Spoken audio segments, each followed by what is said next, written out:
There's about 1 billion soil microorganisms per tablespoon of soil. That's what people don't really understand. There's a tremendous biodiversity below our feet.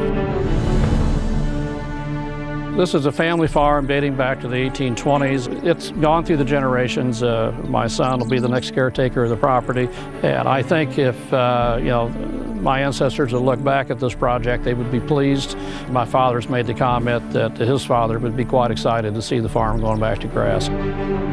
The health of the soil plays a role in the health of the animal, which plays a role in the health of the human that consumes it, because in grass-fed beef, we produce more omega-3s, we produce more CLAs. A lot of people have heard from their doctors not to eat beef, and that really only applies to beef that's fed grain.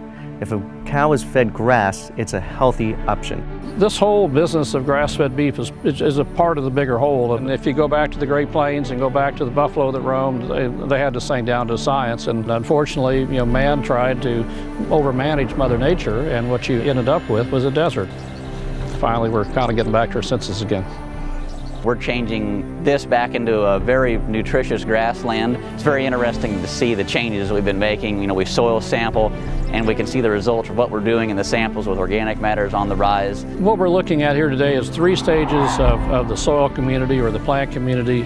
First stage is we planted this 12 species cover crop, which is suited for this area of the country. Stage 2 of this thing, these animals come along and they have a picnic in here for about 24 hours. We've got 150,000 pounds of animals standing on an acre, which is a lot of weight. Once the cattle come through, then you have the recovery phase, which is stage 3. Right now it looks pretty grim the day after an inch of rain overnight, but you come back here in 30 days and you'll see a perfect, beautiful smorgasbord of green plants again. Compared to the conventional models, we're very diverse. You're changing your entire soil structure, you're changing the way the livestock are performing. So everything about this is what I would say kind of cutting edge, and it's fun to kind of be on that front edge. My own grandfather, he's actually written what it was like to be a boy at the age of 14 in 1900. And the most fascinating thing is every day of the year on the table was lard and sourdough bread. I mean, they ate a lot of lard, ate a lot of fat.